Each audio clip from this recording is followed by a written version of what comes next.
Welcome to all.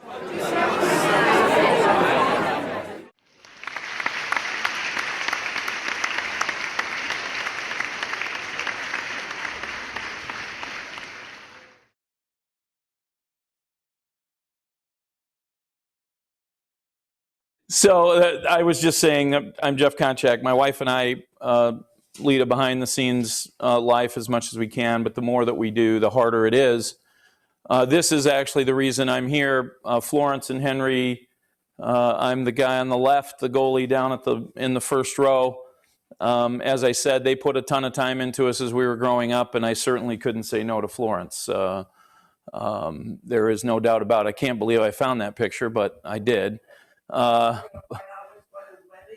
will. Wendy's number 11, and she always scored on me. I'm not sure why, but she did.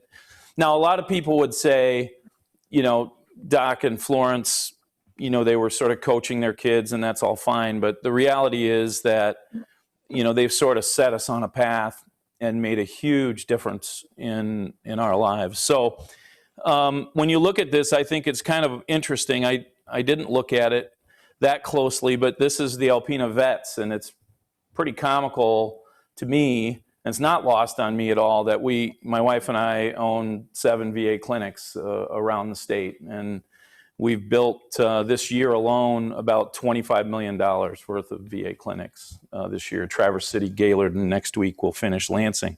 So it's kind of interesting how the path sort of carries us forward. Anyway, I won't bore you anymore with that. I think, Dick, you're going to have to probably go to the next one. Let me tell you, before we get into the theaters, I'm going to just tell you a little history. So those of you who don't know me, you get a better flavor. As I said, I was born and raised in Alpena, Michigan, here. Went to ACC as well in concrete technology. It's a little odd that I went into concrete technology and I do real estate these days, but it's just how it works. I mean, we look at it as a long path, and we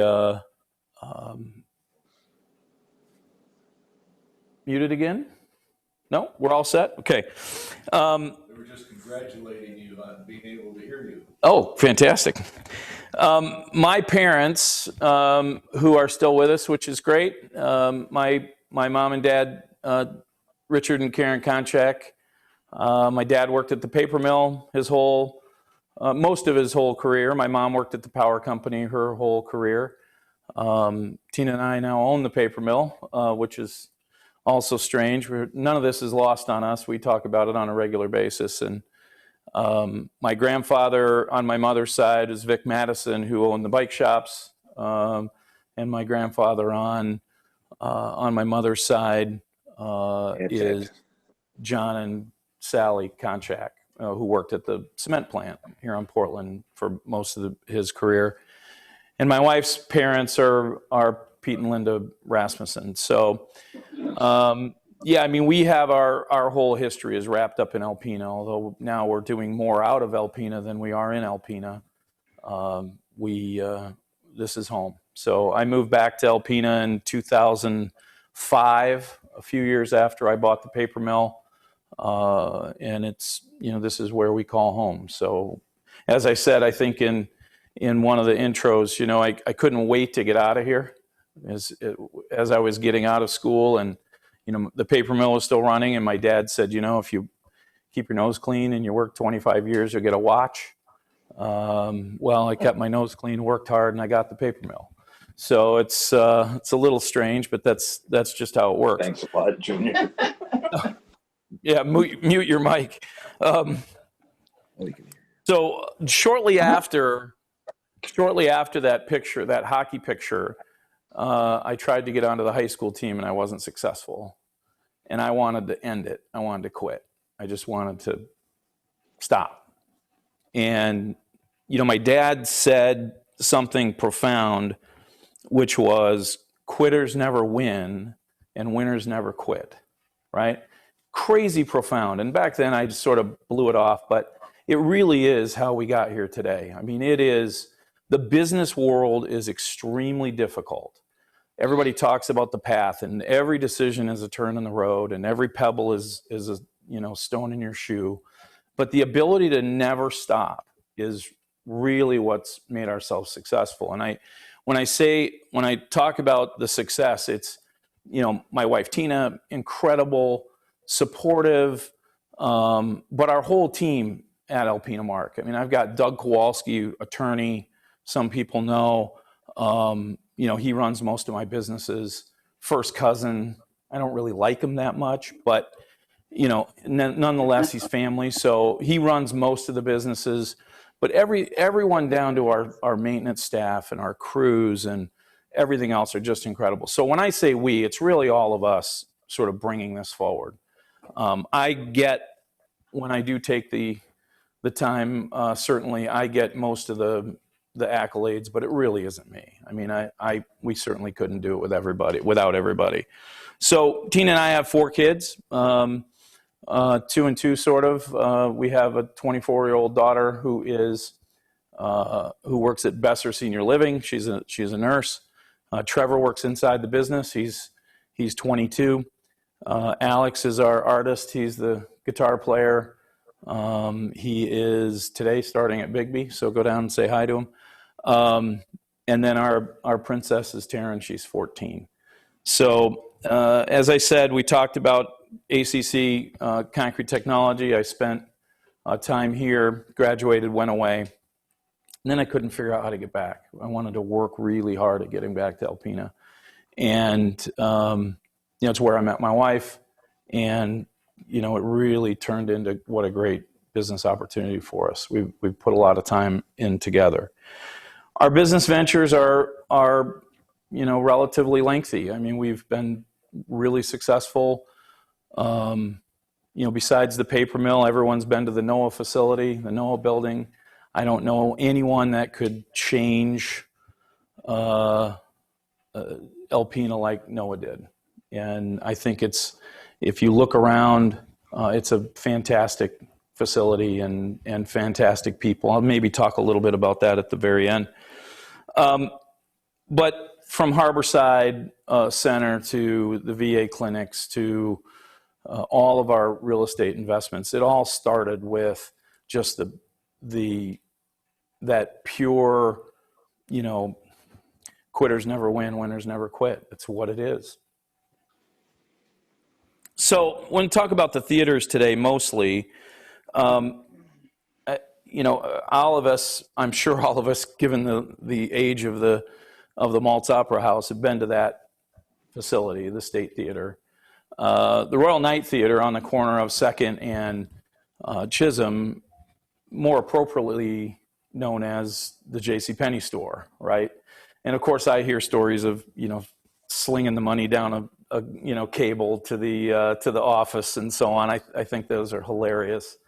But the fact is that those buildings are extremely old, and like our NOAA building, which really was built before I was born, if you can imagine that. I can't imagine that, but that's the truth. We took a pretty old facility in really rough shape and turned it into what you see today. And I think that is a good explanation of how we like to do business. I mean, we are great with old buildings and converting old buildings. I mean, our newest, biggest VA clinic in Lansing, Michigan, which we'll finish next week, as an example, that building should have been torn down. In fact, it's 32,000 square feet. It's a $9 million build in a building that was built in the late 40s, early 50s. And it should have been torn down, but it was in the right location, and I thought we could save it. And we ended up tearing down about 14,000 feet after we saw the wood trusses that were bowing. We didn't want that to fall in on anyone. But regardless, we like to take old buildings and renovate them. The theater story about our acquisition of the theaters, it really started many years ago, in that Tina and I, when we first met, we were working at the paper mill office. That's where my company offices were. And boy, I think it was just the two of us at that time. We were the bookkeepers and the president and the janitor and the toilet cleaner and everything else. So, but I think back then we talked about, wouldn't it be neat to get a hold of that state theater, right? I mean, it would be fantastic. Now, I'm talking about in, 2003, 2004, 2005 timeframe. So I remember the theater as one single movie theater, right? One screen, lots of seats, the balcony was closed. And I guess I never remembered the opulence of that building. I mean, really incredible. We're going to show you some of that today. And it's really amazing. But Tina and I, way back when, now we're going back 17 years, almost 20 years. I have that and make it bigger.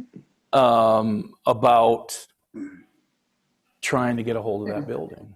And there were several attempts. I mean, there were several attempts over the years. And the latest one was, it was about roughly 7 or 8 years ago. Carmike Studios still owned it.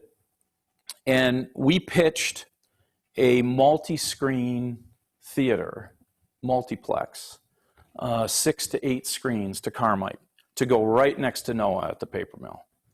And the whole idea simply was, we'll build this, we'll lease it to you, but we want the state theater.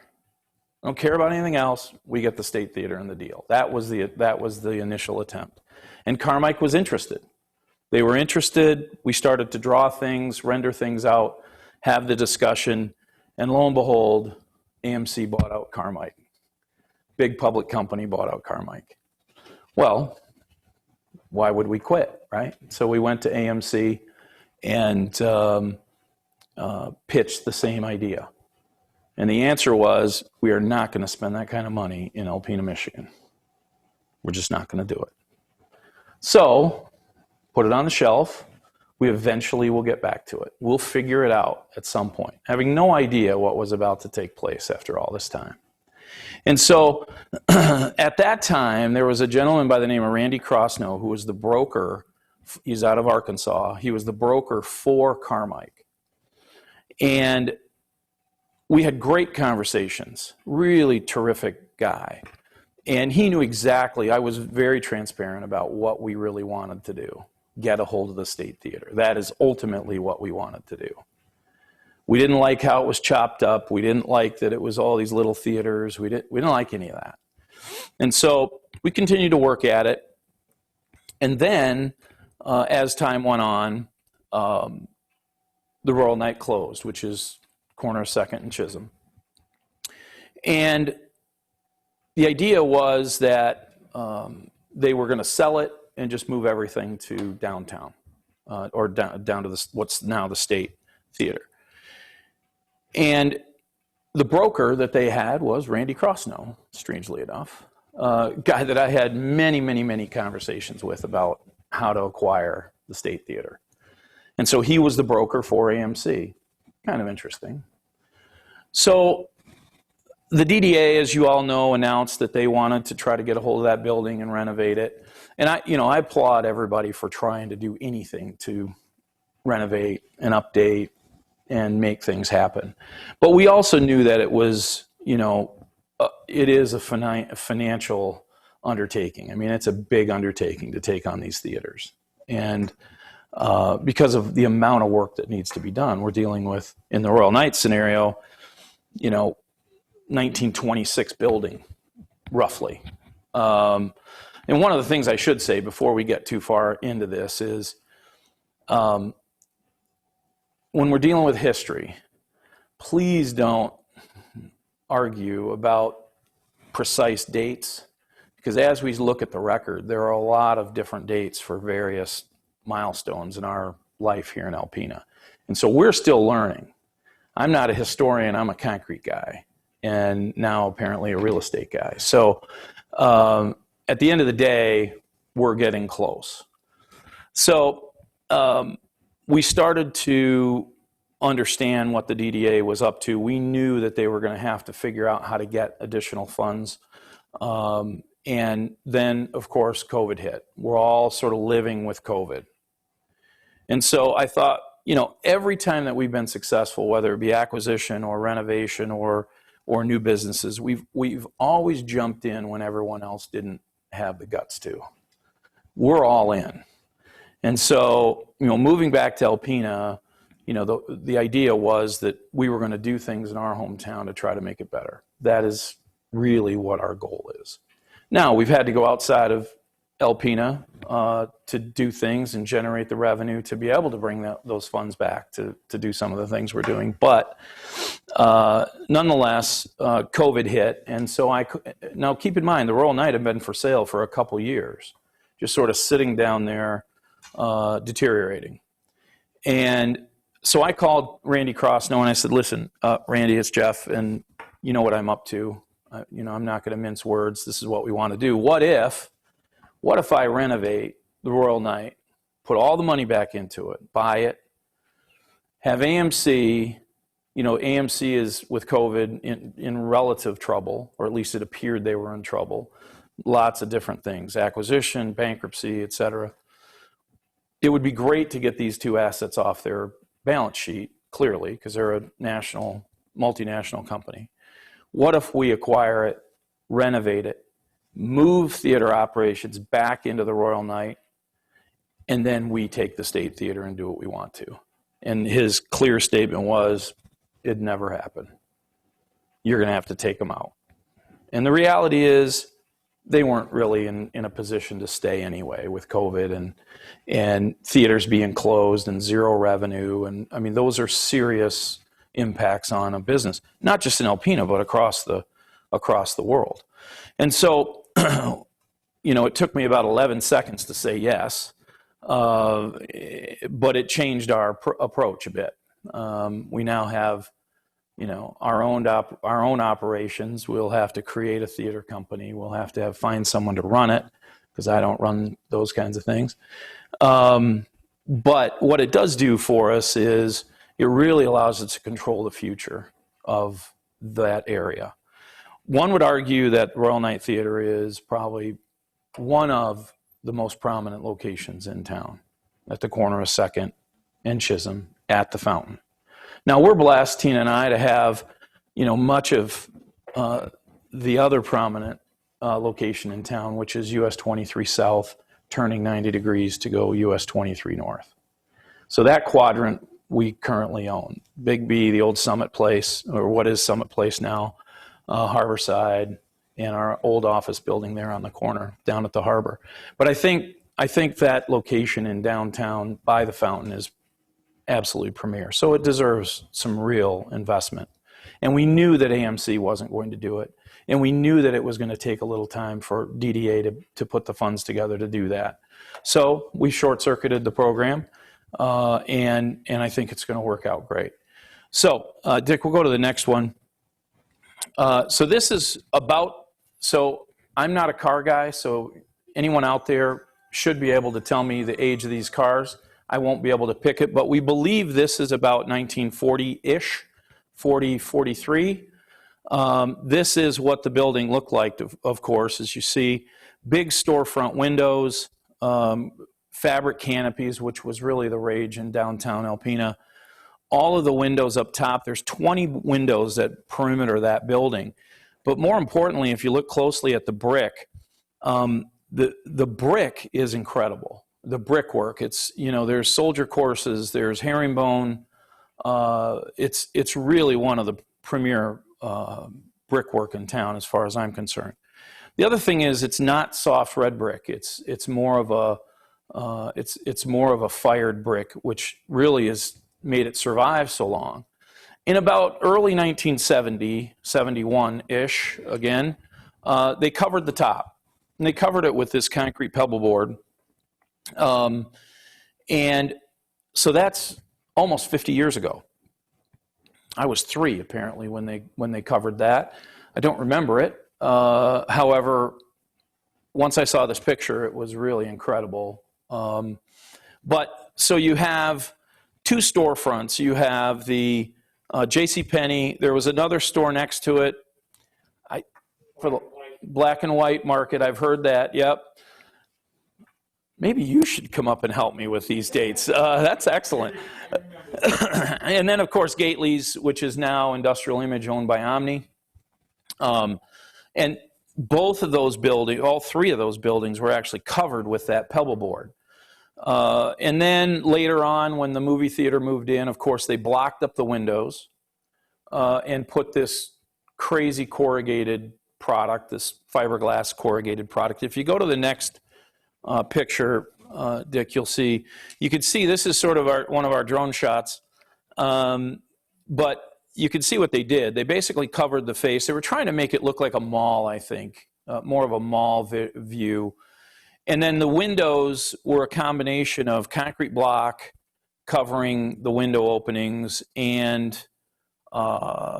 this corrugated covering those openings.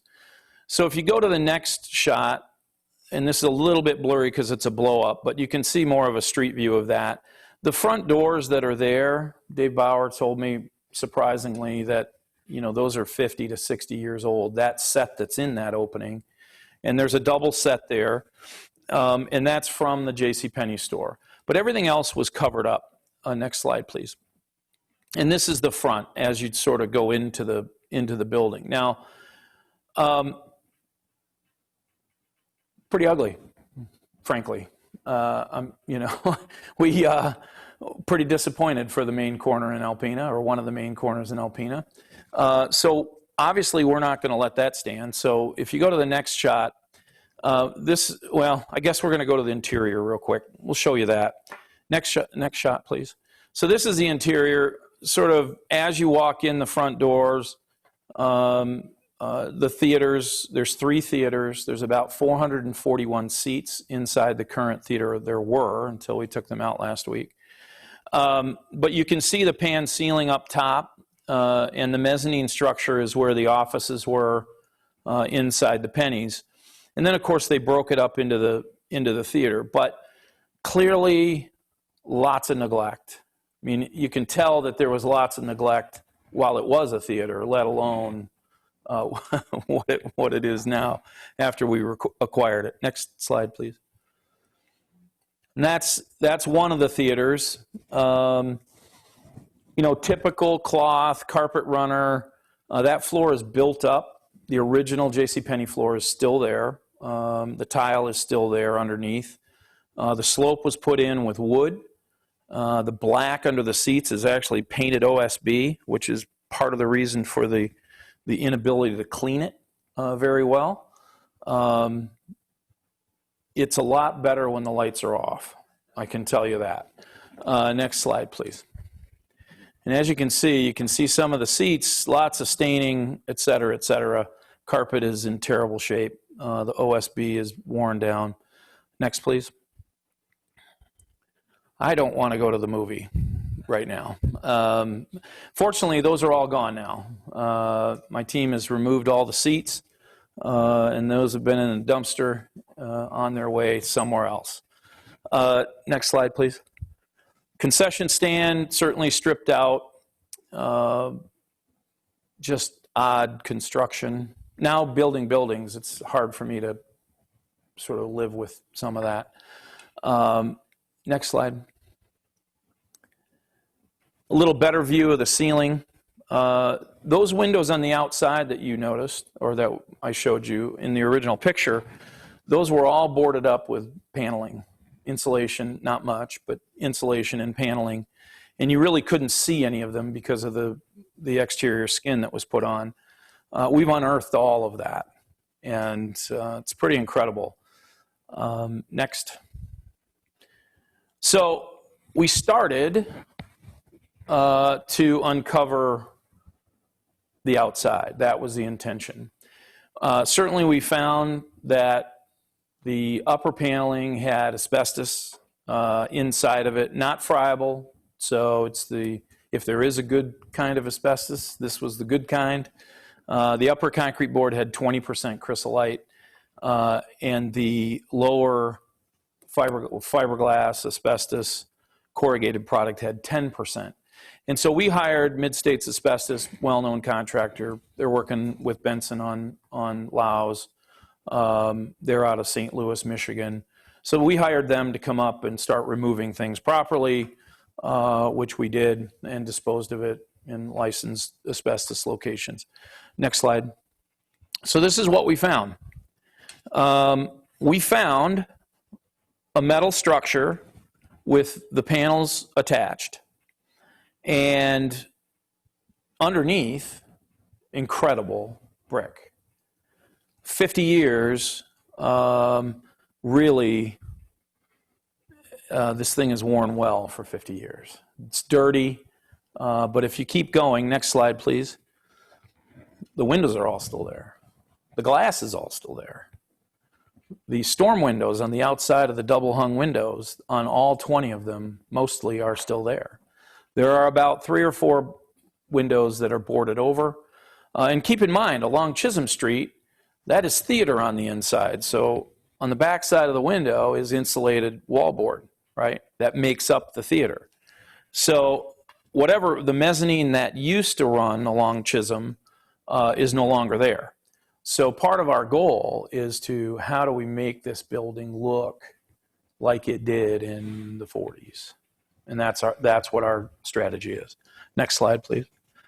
So you can see, as we start removing all the steel, the little bit of steel that you see coming from the entrance canopy, if you will, that goes up towards the window, that's actually a threaded rod that goes all the way through the block to the inside with a giant washer and nut to hold that steel structure.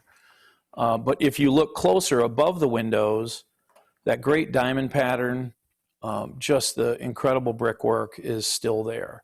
The worst part of the brick, believe it or not, is just above the aluminum on the door. You can see it separating.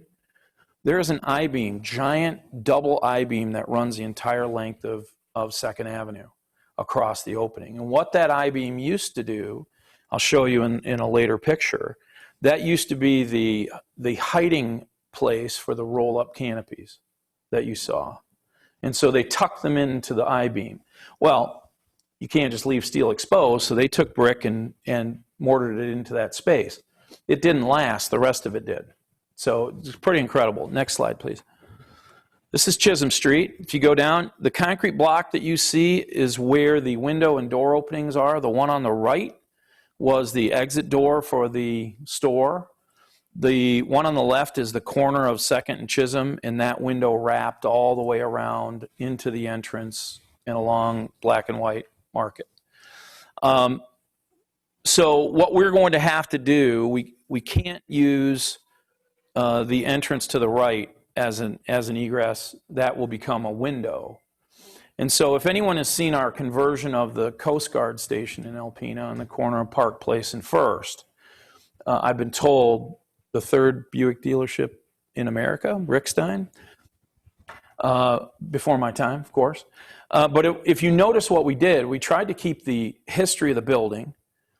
Dennis Schultz at Tim Construction did an amazing job on that. We mirrored the storefront windows, and you can't see the blast windows behind it. So there's a blast structure behind each one of those large windows because it's Homeland Security, right?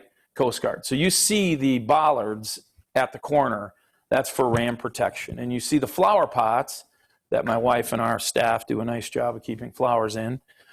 Those actually are barricades. There are 6 foot below the ground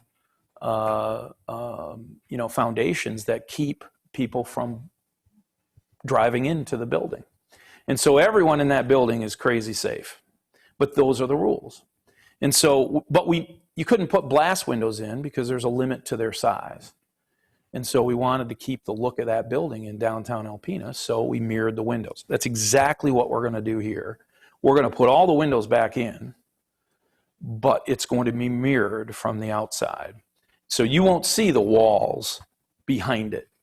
And so it's a great treatment to try to keep that. And then, of course, on the above, we're going to replace all those windows with clad windows, but they'll be mirrored. So the ones along Chisholm, you won't know that it's the theater. You won't see light. And the ones along 2nd, we'll have the offices up top re-engaged. They'll still be mirrored, but it will keep down the light. So sort of old school, technology, I guess. But the brickwork on this building is just incredible. Next slide, please. And there you can see some of the herringbone. Now, when this building is washed and sealed and tuck pointed and, repaired, it is going to be incredible. Just an incredible location. Next, please. Again, that is what we're going for. It's not going to be exact. We have lots of different things that we have to work out.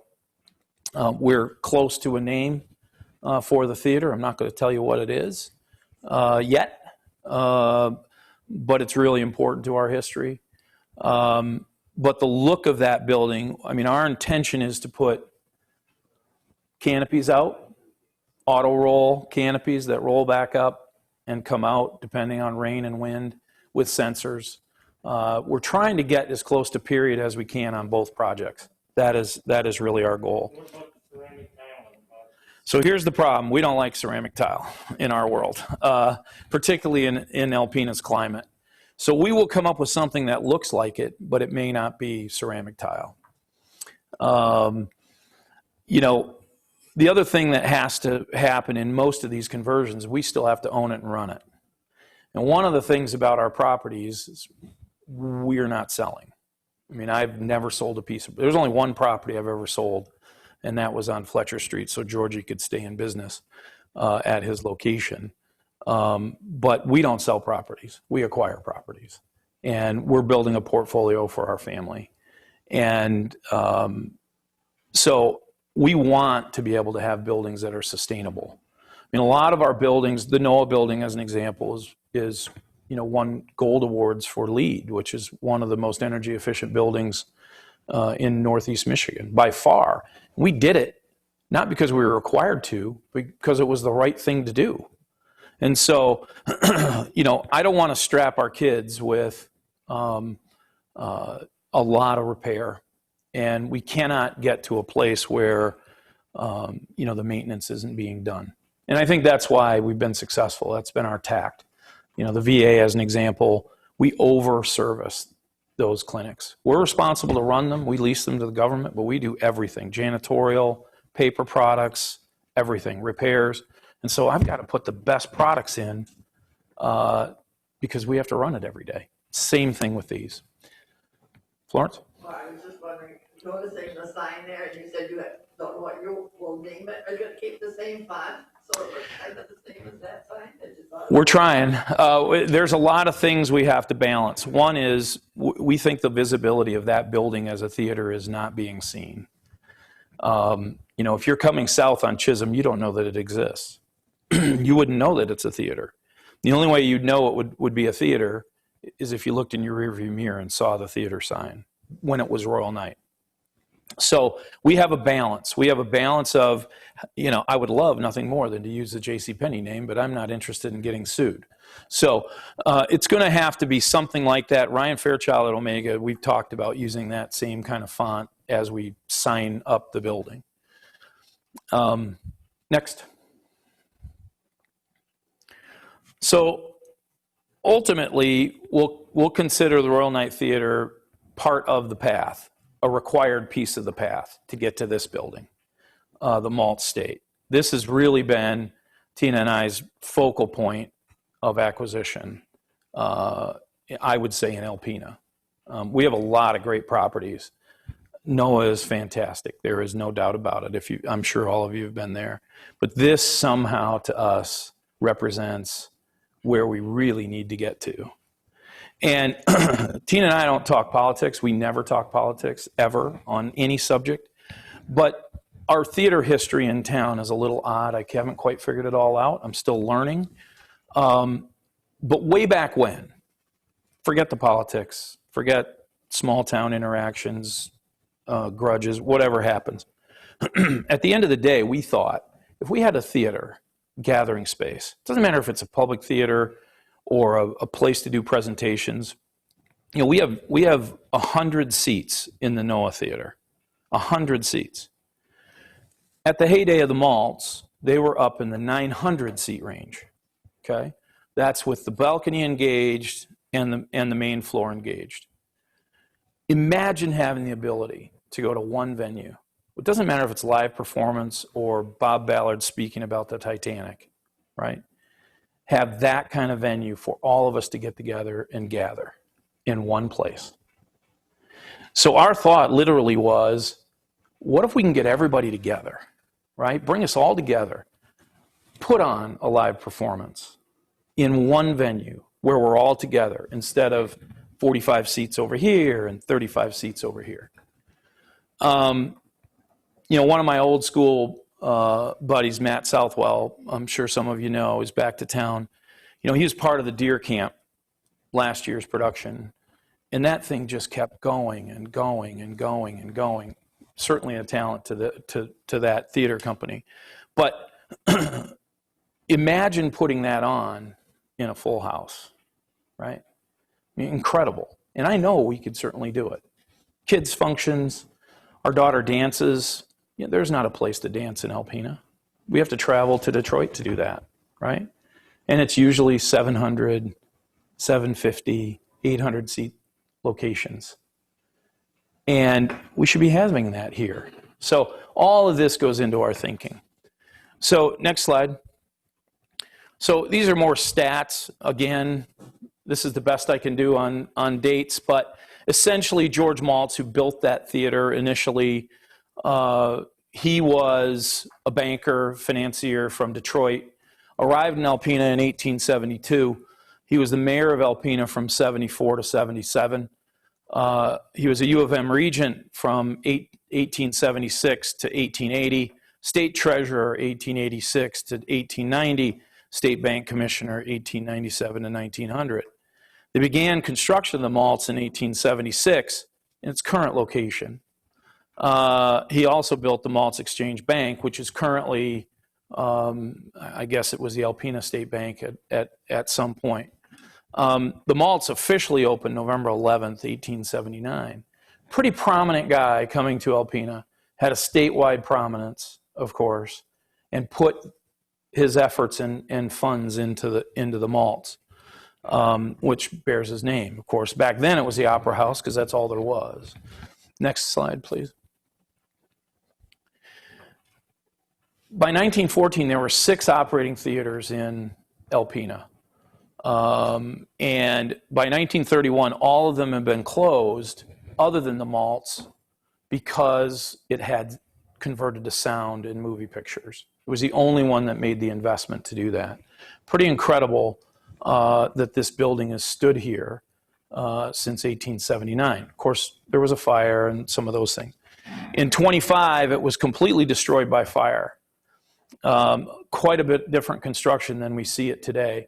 When my guys, Jesse Micheloni and my team, Trevor McConnell, my son, when they started walking around the Maltz, I'm talking, my guys walk around, it's behind the walls typically and up in the roof and everything else.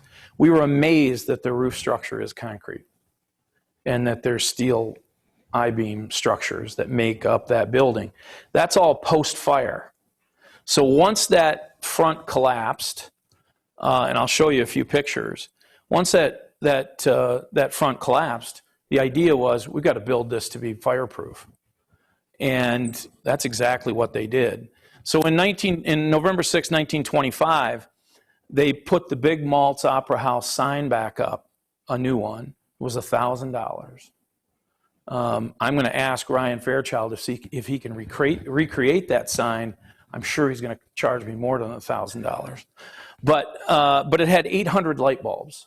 Just unbelievable. Can you imagine 800 light bulbs going off downtown? What kind of a spectacle that would create for this town on 2nd Avenue. So when it was reopened, it was nearly 900 seats. They originally wanted to do 1,400 seats, but we found that it was nearly 900. It officially opened for business December 2nd, 1925.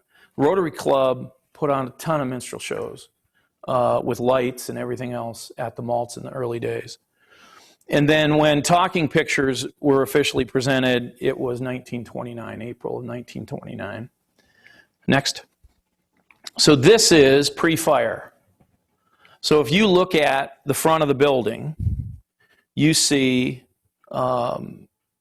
just a very significant structure. The Alpena Bank on the corner, which ultimately turned into the Maltz Bank. Next slide. This is the inside of that theater. This is the only picture I've ever found that of the inside of the theater. And so it was chairs, but you see the size of that structure. I mean, it's incredible. It's 3 stories tall at the stage. The stage is 60 feet wide and 25 feet deep, all hardwood. But you see these interesting sort of box areas off to the left in the walls.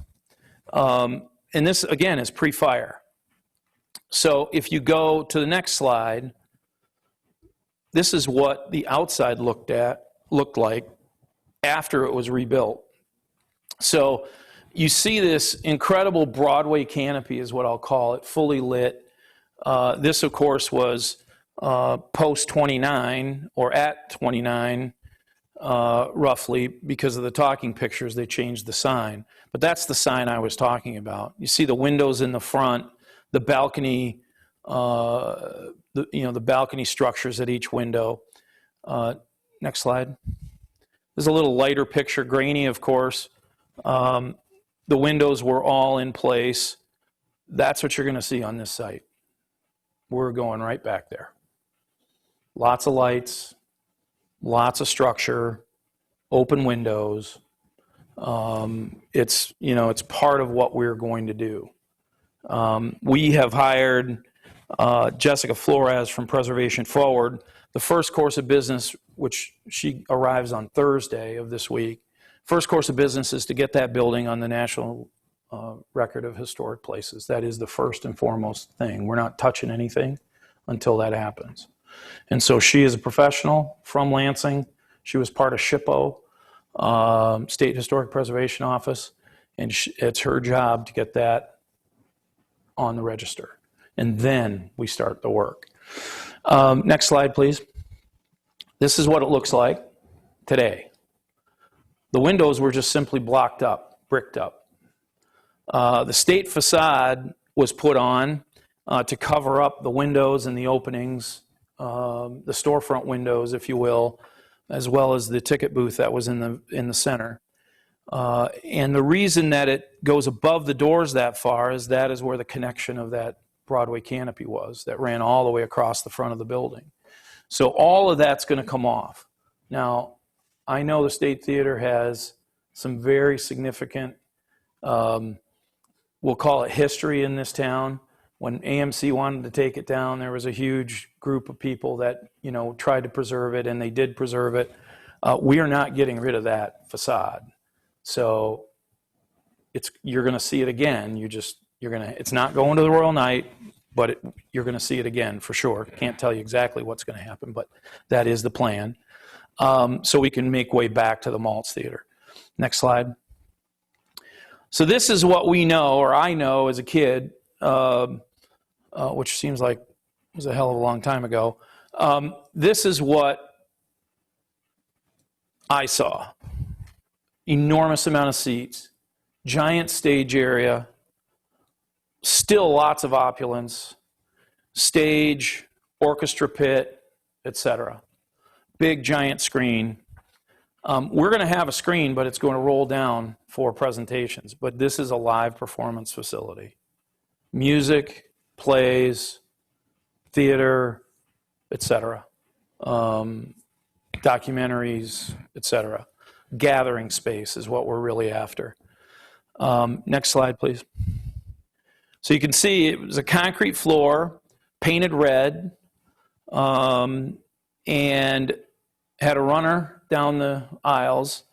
And of course, you can tell by the traffic on the rugs, this needed a little attention as well when these pictures were taken. Next slide. This is the balcony. This is post turning the balcony into a separate theater. So the screen that you see in front is still there in a sense. That vertical wall with the curtain is also still there. I'm going to show you what's left in this building in a minute. Next. Some more shots. This is of the balcony. The projection room that was built, there wasn't a projection room there before, but that projection room was built for the talking movies. Next.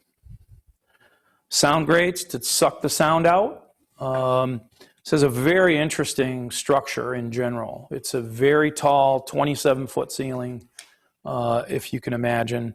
And of course, you're looking from the stage just past the front of the stage at these grates.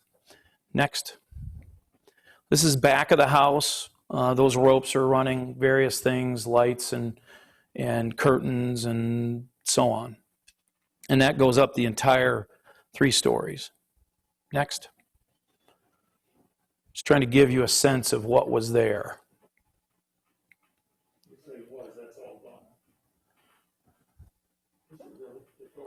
Nope. It's all there. Yep. Next.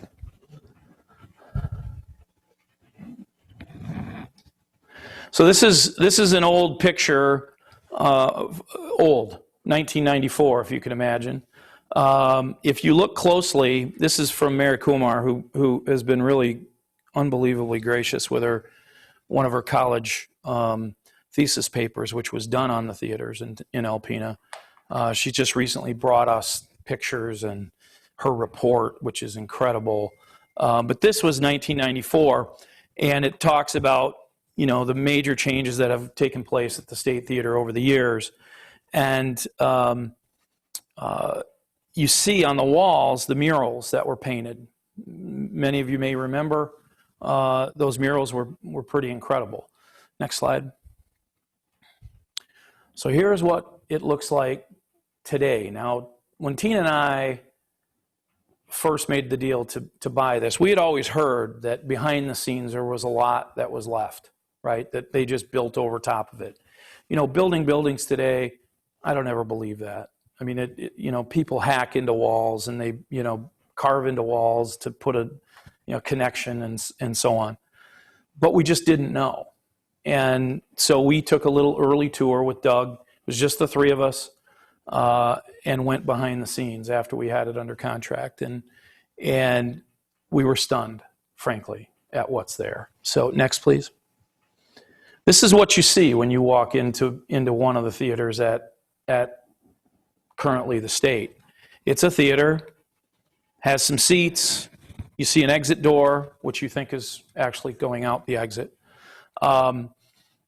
Just a typical theater, similar to Royal Night, but in better shape. So now we'll go to the next slide.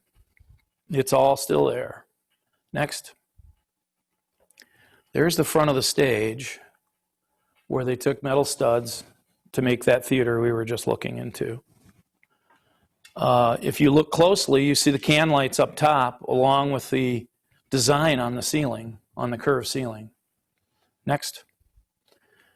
The red floor that I showed you earlier, they just built it up. So the original floor is actually what you're seeing as red, the original concrete floor. Next. That grate that I was showing you is still there, along with the other grates. They just built a wall in front of it and hung a flex duct for air distribution. Another side of the theater. Next. These shots are above the ceiling that you see when you go in. So my son Trevor took a 360-degree camera with our wizard. We're not sure what his real name is. We think it's Kevin Stevens, but we call him the wizard. He does all of our technology for our companies. But they took a 360-degree camera and put it above the ceiling, and this is what we saw. That's the front of the top of the stage, obviously the ceiling, and the artificial ceiling and ductwork that was put in to operate the current theaters. Next slide, please. This is the balcony. There's almost 200 seats still up in the balcony. Now, AMC split it up into 2 theaters upstairs. And then, of course, when ADA rules came in, they had to close it because there was no way to put an elevator in that building. But you see what is left. It's incredible. It's in incredible shape. The original seats, the railings, all of that. Next slide, please. And there's the murals that we saw in the newspaper article from '94. And it's, I'm just stunned every time I look at these pictures, even though I look at them all the time. Next. When they built walls, like the screen wall, we'll call it, that closed off the balcony, they actually went around all the cornices and the cove and all of that. They didn't hack into it, which was, you know, obviously incredible. But they carved around it, scribed around it, if you will, to put the wall up. And so we're pretty blessed that they took that care. Next. There's that crazy grate that we saw earlier. And those go up the sides of the theater. Next. This is, I apologize for this, this is a 360-degree picture, but typically that camera is spinning around. But you see everything. You see the back wall, which is about 3/4 of the way through. It's gray on the right-hand side. You see the 2 sides, and you see the front of the stage. Next slide. You see a little damage on the ceiling. Most of that was from the HVAC that they put in, but those are all easy repairs. Those are not, I mean, it's plaster and so on, but that is the screen upstairs and the balcony area. Next. Same thing. So this balcony, let's assume that it has 200 seats, 230 seats maybe when it's full. That's if we didn't take out the projection rooms, which I believe we will because we won't have projection there. That balcony, we're going to be able to open back up without an elevator. And the reason is it's going to be one venue. So handicapped folks or wheelchair-bound folks will still be able to come to the theaters and see the exact same show that the balcony sees. And that is where the rub is, right? I mean, you have to make it accessible for everyone.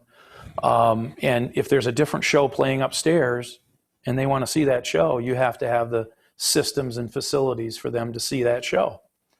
And so that's another reason for doing one facility. Next. Just the detail is incredible. I mean, that partition wall that you see, as I said, they worked around all of it. So when we remove it, it's going to be incredible. Next. Again, upstairs. And that wall, that screen goes away. All you're going to see is the stage from up there. Is that all plaster? It is plaster, yeah. Okay. Plaster and lath. And some of the accounts say that the building is fireproof. I would never say that, given where we've been. But I will tell you that with a concrete deck, the roof deck is concrete. The steel I-beams are encased in fire brick. The brick itself have been fired. And so this facility is probably one of the better sustainable buildings that I've seen in town, without question, just simply because of the past, right? It burned down, that front wall fell over. You know, the story goes that the 800 light bulbs were, back then, they were throwing them around to hear them pop after the front wall came out. And so the idea when they rebuilt it was, we're not going to let this happen again. So, next.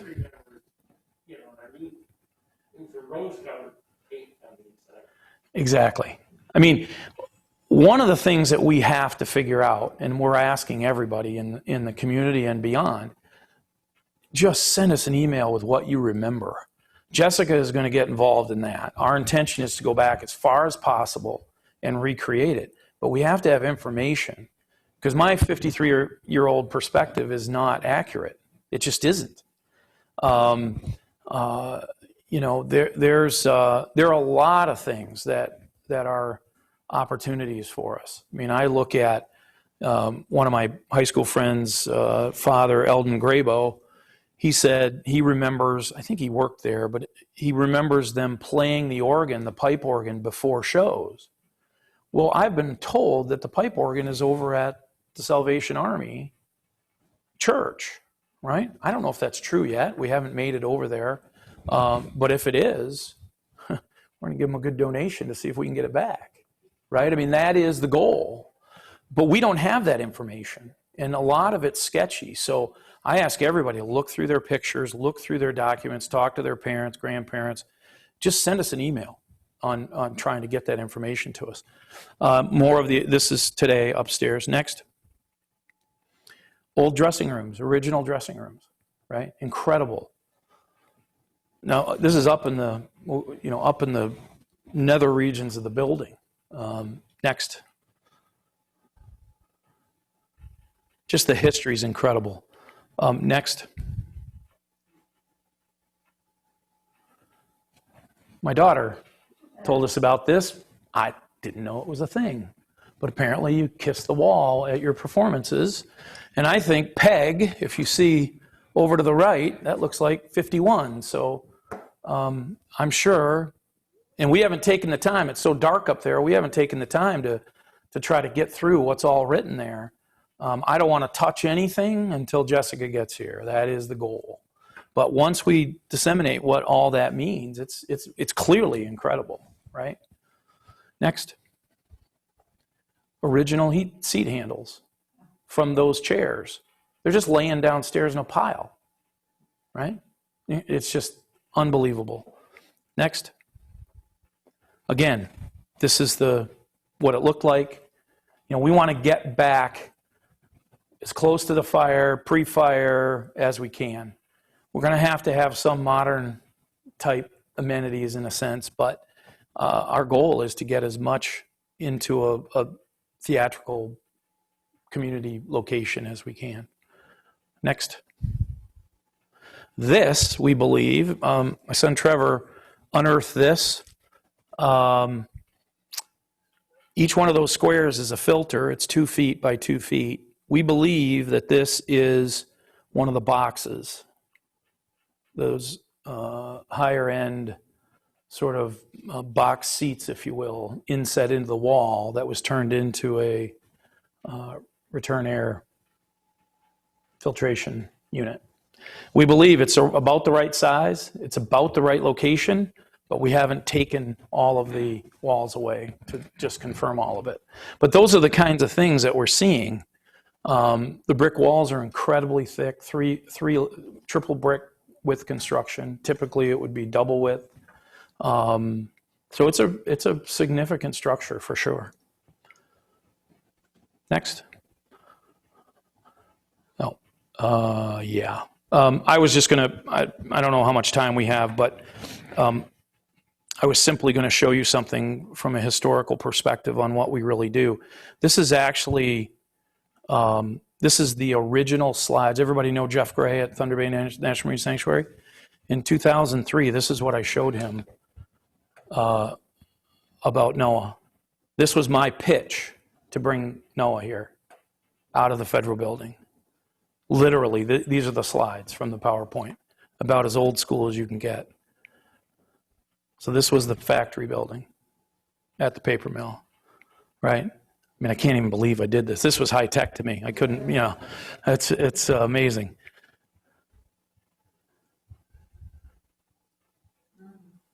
Right?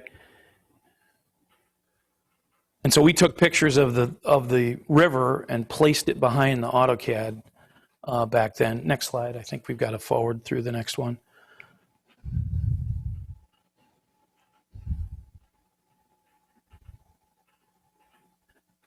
So what's interesting is through the windows you see a shipwreck, right? So keep in mind, this is before NOAA.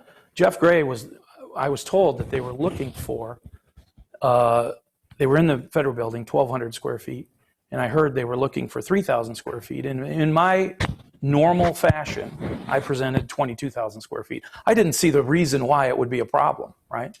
And Jeff believes that you know, when we met, I had never met him before. He said, I'm going to get fired if I show this. I was told to get 3,000 square feet. You're presenting 22,000 square feet. Are you out of your mind? I said, I believe in it. I think we can do it, right? And the rest is history. And so it takes that sort of, you know, never quit, keep going, figure it out.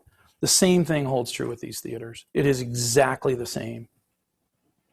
Exactly the same. And you know, again, I bring all the connections, the vets with the Stibbitzes, and I asked Jeff Gray to coffee, right? All these years later, here we are, Biggby Coffee, our B-Cube operation. You go to the next slide, I'll show you guys a little bit. I know we're probably light on time, but B-Cube is something I sketched on my Arby's napkin. It's what you see out at Meijer in the parking lot. We build them inside of the foundry, the old foundry, across from the fairgrounds. Next slide, please. So that's the foundry. Stayed vacant for a whole lot of time after ATI was going to put a operation in. And it stayed vacant, I think, from 11 until I bought it in 17. 10 acres, 150,000 square feet, incredible building, but it was like many. It was just sitting there doing nothing and deteriorating. Next. This is what we do. This is the smallest part of the building, by the way. The largest part of the building, we're roofing at the moment. But this is what we do. We build modular Biggby coffee shops that are going in all around the country. We have a significant backlog. We currently have 13 people in the shop. Administrative staff is in the old offices. We've renovated, done all kinds of things. But we build 2 buildings at a time. When we finish the roof on the big section of the building, we will do 8 buildings at a time. It takes about 16 days to build a building. So we will be pumping these out. We have over 100 on our backlog to go around the United States from Alpena, Michigan. So as soon as the roof is done, we will be growing our staff to about 40 to 45 people. High-paid jobs, by the way. These buildings are complete. Next slide. We build them in Alpena, and they're in pieces. We put them on a truck. We ship them around the states. Next. Crane it into place. Our last set was in Stevensville, Michigan at the Meijer store. It took us an hour and 10 minutes and the building was ready to go. They're pre-wired, pre-plumbed.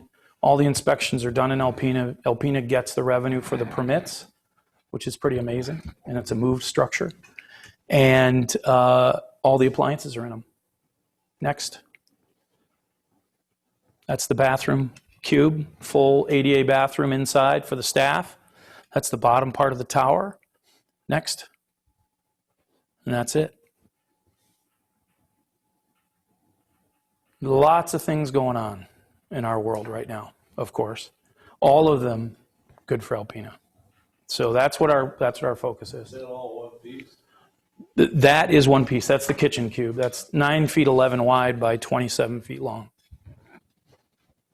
But the walls we use are for hospital surgical rooms. The floors we use are for hospital surgical rooms. There's aluminum embedded in the floor, so it's non-slip. Again, it's fully outfitted, minus the coffee, when it leaves this community. With the sinks and Everything. The plumbing is done. We have state inspectors come to the locations and inspect everything from electrical to mechanical. We run the systems in the plant. And so all of our materials come from Alpena. All of our plumbing and HVAC come across the fence from Alpena Supply. Our appliances come from Young's. I can get it cheaper for sure somewhere else. There's no doubt. All of them. But high tides raise all ships, right? And that's just what we do. That's what we've always done. Next. That's it. I think the next one says questions, if I'm not mistaken. Oh, no. Sorry, this is Swartz Creek. That's what it looks like at a Meijer store when we're done. All of the B-cubes that are operating right now, with the exception of Alpena's, and I say with the exception of Alpena's because we really shouldn't have another 2 Biggbys in Alpena, right? But the whole idea that the reason we invented it was simply, reason I made that sketch was simply we couldn't have a drive-through downtown in the old Summit building, right? And, we wanted to try to maintain as much of Brian Bailey's Summit Sports as we could. In fact, if you notice, Diane and the kids graciously allowed us to use the Summit Sports logo, and we call it Summit Place on the sign, right? Sort of a homage to Brian. And so at the end of the day, we're trying to come up with solutions that raise Alpena and continue to invest here. So Tina and I are thrilled. I mean, we're thrilled to be able to do what we do every day. And, I certainly couldn't do it without her. And yeah, it's great. We'll take questions. For those of you online, if you would want to ask a question, just unmute your mic and ask Jeff what you'd like. Jeff, have you ever considered using the old Maltz sign at the renovated theater? At the current Royal Night on the 2nd? No, at the Maltz. We are. You will see that sign. We don't have the sign, of course. That crashed down when the fire happened, right? And then the one that was rebuilt, we've been unable to locate it, certainly. But we will recreate it the way that it looks. That's why we want so many pictures. It is going to be the Maltz Opera House. That is what it's going to be. And you'll also have the state facade. Well, we'll have the state facade, but it won't be at that location. I'll leave it at that. We'll take any names. We have several in our queue. I think we have one we're close on. Sort of had a family dinner and just started throwing things around. We do a lot of that. Yeah, I mean, we'll take any suggestions. Any suggestions. Florence? With talking about increasing your workforce, will you have problems finding people here in Alpena? No, There's a talent here. the talent's here. We pay better than everyone else. I'll just leave it at that. So we haven't had any issues. At Cube, in general, if Tina was here, she would tell you exactly. Probably 20, 22, 23. We run a really small operation, really tight. Our administrative staff is family. I mean, we are, I've got Doug and the Wizard and Trevor and Debbie Dickinson. We've all been friends for a really long time. We've been together a really long time, way back when we didn't have anything, And so we do. It's better that way. Because then when we screw up, they don't point at me. I just point at someone else. It works out pretty well. Yes. The Maltz in its day must have had one large heating system and no cooling system, right? So that sounds like a pretty monumental task to integrate that into the existing structure. Well, it is going to be a task. Fortunately, there's a lot of room between the concrete deck and the roof. Okay. There's sort of a section in there that we can get into. They run it right now with rooftops, but, Aaron Dickinson over at Alpena Supply, crazy smart guy, right? He'll figure it out. We'll be fine. I mean, the old story is that whoever stoked the fire was in charge of stoking the fire back when it was the Maltz. Stoked the fire for the night and then went to the owl. Okay? And then it burned down, right? So we'll leave it at that. We're not stoking fires anymore. We're going to use natural gas and we'll have air conditioning for sure. But yes, it'll be interesting to see how that comes together, because we still need, we're not going to put ductwork down the center and all that. But there's lots of theaters that have been renovated the way that we're talking about doing it. They've figured it out. We'll figure it out. Is Thunder Bay Theater going to use this facility? Is there any thought of that? I don't know. I mean, crazy unfortunate. Obviously what happened to John and the theater and my grandfather's bicycle shop is the storefront that's still barely standing right next to the theater, right? So, you know, I always felt when I went to John's, you know, Johnny Lau's, and before John owned it, you know, I always felt this sort of sense of connection, because I do remember as a really young kid going into my grandfather's bike shop, and he's up on the platform, and you know, there's bikes, but that it's very a little fuzzy, probably because I was so young.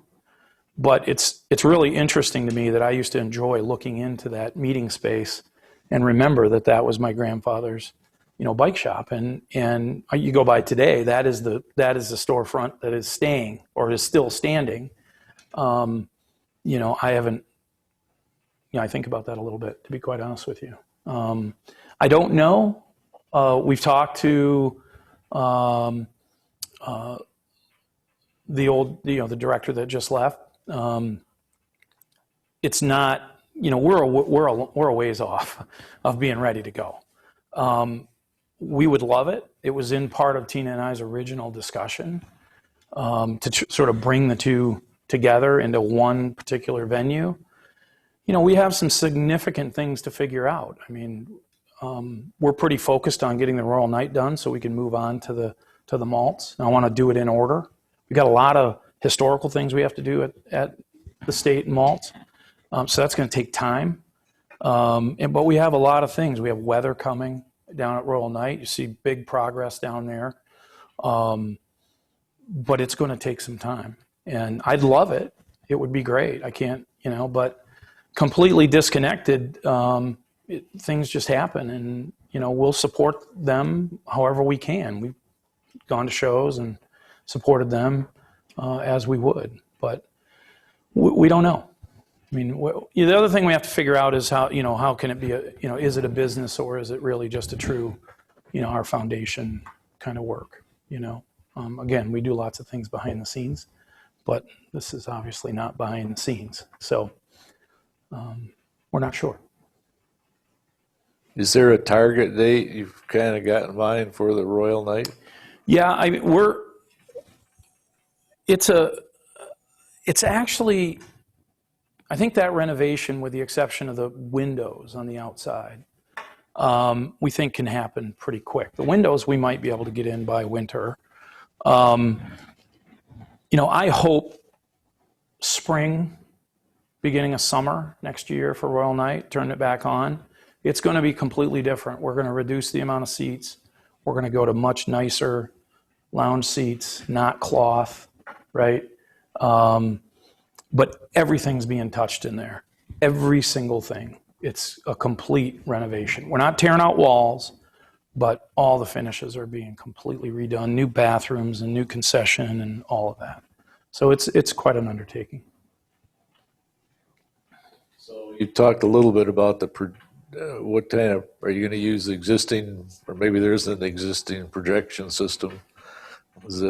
What's your plans for projection system? Well, I was a little surprised to find out that most theaters have leased equipment because that way they can keep up with technology as it sort of moves fast. This technology that is still left, it's really just components of the sound. And so we'll get a theater technology company in to come up with what that answer is, but it will be new projection. And it will be, you know, there's no big rolls of film anymore. It's all digital and digital sound. And some of that has to be balanced based on how many seats we have, the configuration we put in, which we're still working on. Do you have plans for the old paper mill? I do. Well, the old paper mill, I mean, a lot of people have, you know, one of the things about being in the position I'm in is everyone has suggestions for you, right? I mean, Tina and I get letters from people on what we should do and what we shouldn't do, and you know, we really should be running our business differently, maybe, right? I mean, it's just how it works, and we're fine with that. The paper mill, one of the things, one would say, well, you know, if you're not going to do anything, tear it down. Well, it's $2.5 million to tear down. Okay. if I don't have it associated with a project, we have to take $2.5 million out of our pockets and tear down the building and have nothing to rebuild from, right? That $2.5 million is what builds new VAs. It acquires State Theater, it acquires Royal Night, where we're deploying that capital to do good things. We, over the years, have had several different opportunities. We are working on several opportunities for that property, but nothing is concrete. And so you won't see the paper mill come down until we have a solid deal on something, whether it's a hotel, whether it's housing, whether it's an associated deal with NOAA. So the answer is yes, but frequently Tina and I are working on projects that we won't even start for 10 years. I mean, there's a whole methodology to our acquisitions. You know, the amount of property that we have in the DDA is very significant. And, you know, if you look at the quadrant of Harborside Center and Summit Place and our old office building, which is that parking lot on the corner and the old medical arts building downtown, it's Burgundy building. That's where our headquarters used to be. We're now at the Foundry. There's a methodology to that, but I'm not going to tell you what it is. It's not just random acquisitions. So, and we may not start it for 10 years. So this is a long plan. We're in it for the long haul, for sure. Any more questions online? In the room. Well, thank you very much, Jeff. Outstanding. It was very. Thank you. Looks like a great vision. We wish you the best. Thanks. Well, we'll keep going. That's for sure. I'm so disappointed when John Lyle came down. I love what he did. Unbelievable, right? I'm certainly pleased that you're doing that with them all. Yeah, I think it's going to be probably one of the more rewarding projects for us.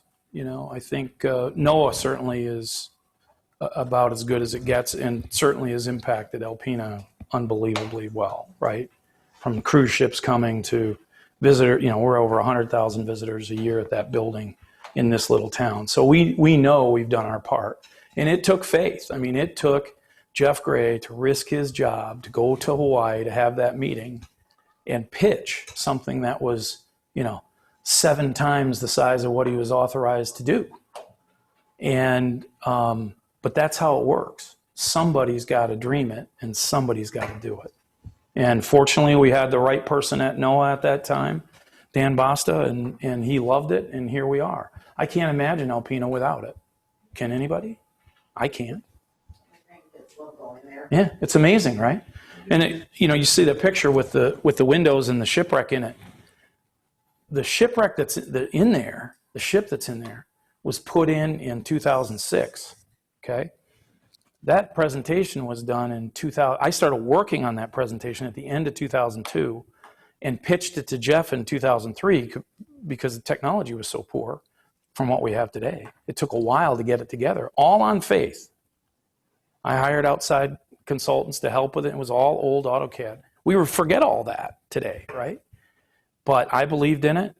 Fortunately, he did, and here we are. But boy, I can't imagine where we'd be if it wasn't there. His favorite part of the NOAA is going through the drawers and seeing all the Isn't it crazy? I love that part. Yeah, I love that part. Well, thank you, everybody. Appreciate your time. Thank you, Florence.